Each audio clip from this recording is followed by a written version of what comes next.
2022년 3월 16일 연준이 기준금리를 0.25% 인상했습니다. 40년 만에 인플레이션과 싸우기 위한 첫발이었죠.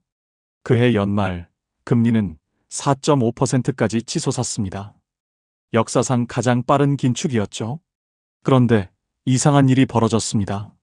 같은 회사채 ETF인데 LQD는 마이너스 18% 폭락했고 HYG는 마이너스 11% 하락에 그쳤습니다. 우량 회사채가 정크본드보다 더 떨어진 거죠.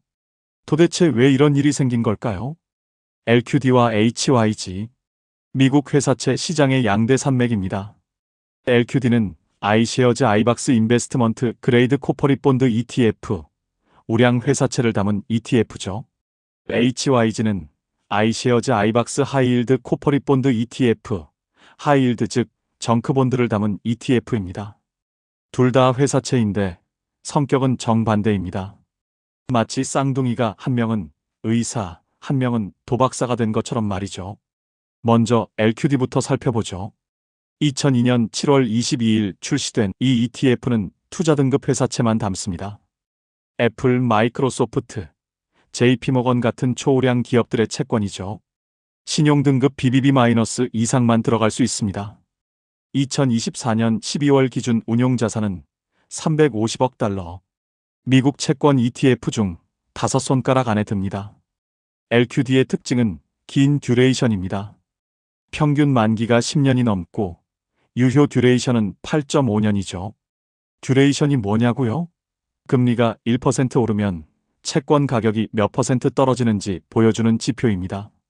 듀레이션 8.5년이면 금리 1% 상승 시 가격이 8.5% 하락한다는 뜻이죠. 2022년이 바로 이 듀레이션의 저주가 발동한 해였습니다. 금리가 0.25%에서 4.5%로 무려 4.25%나 올랐죠.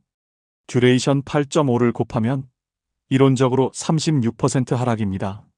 실제론 마이너스 18% 떨어졌는데 이자 수익과 스프레드 변화 덕분에 절반 정도 방어한 거죠.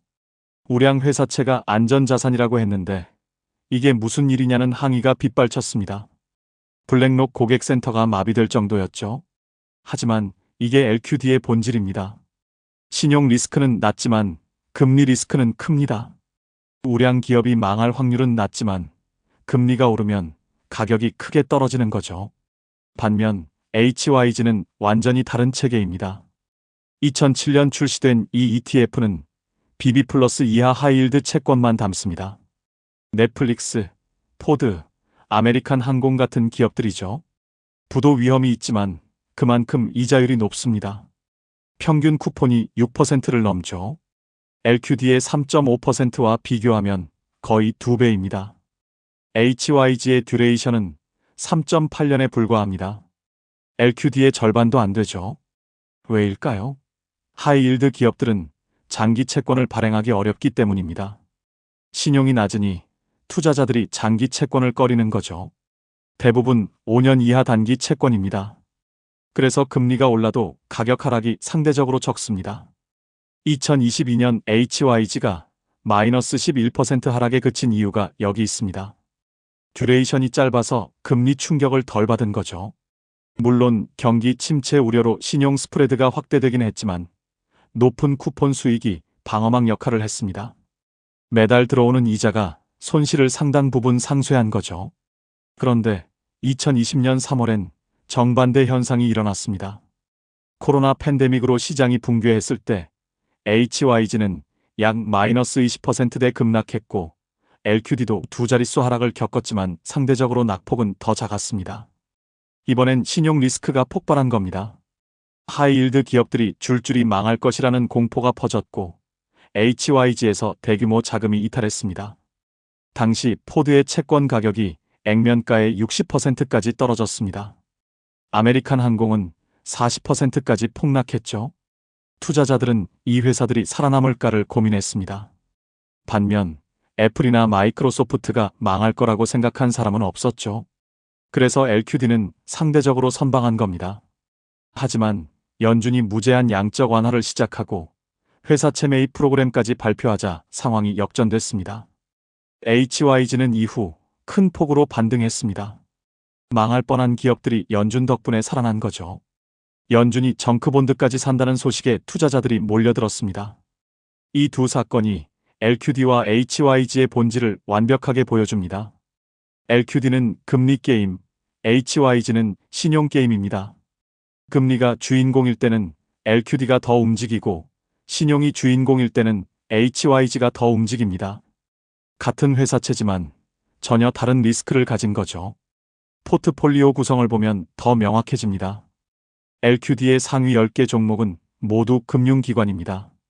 뱅크 오브 아메리카, 모건 스탠리, 골드만삭스 채권이 줄줄이 들어있죠.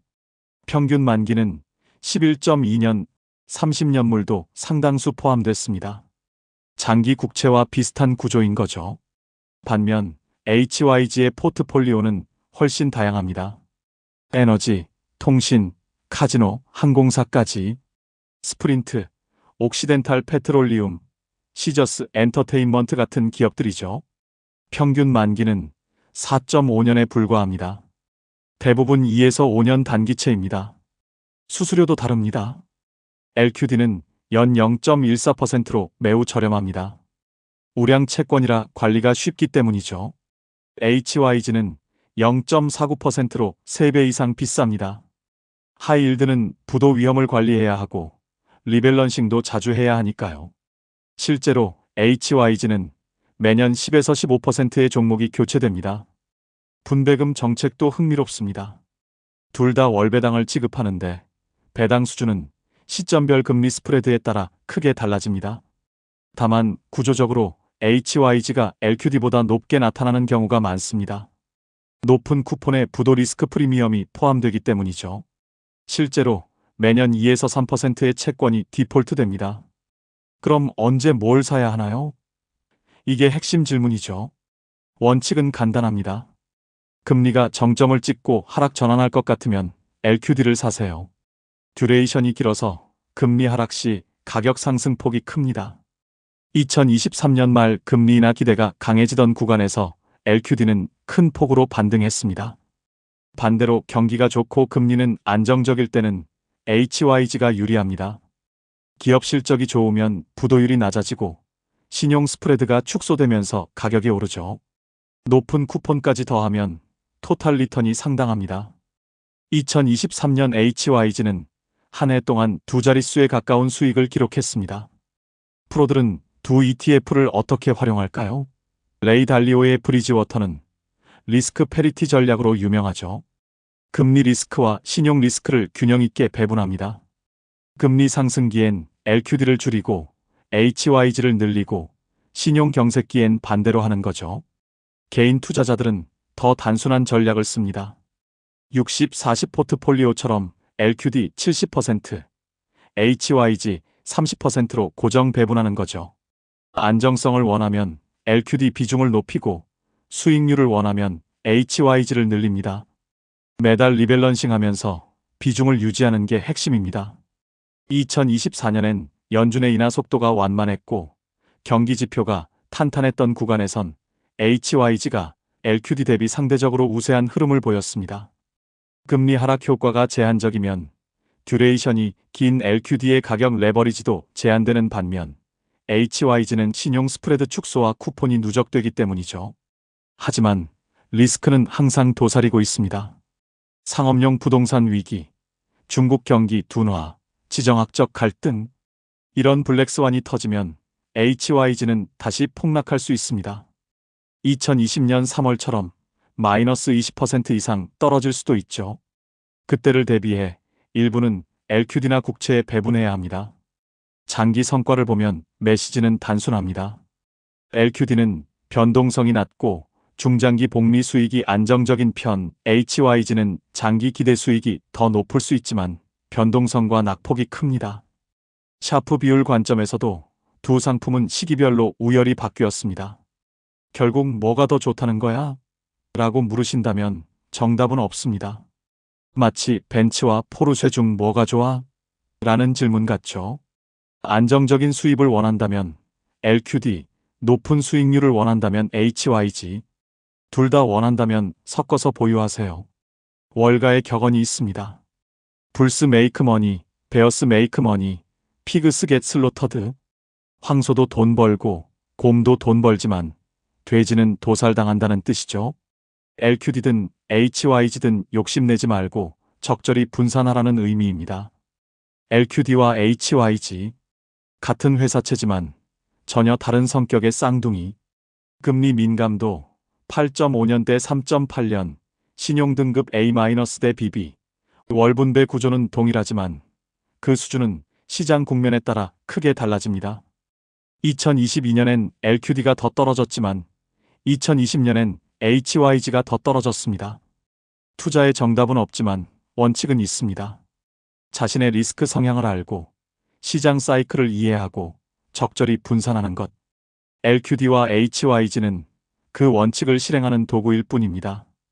금리 게임을 할 건지 신용 게임을 할 건지 선택은 여러분의 몫입니다. 다만 한 가지 확실한 건 둘 중 하나만 고집하는 건 위험하다는 것. 시장은 항상 우리의 예상을 배반하니까요. LQD와 HYG를 적절히 섞어들고 있다면 어떤 시장이 와도 살아남을 수 있을 겁니다. 그게 진짜 투자의 지혜죠.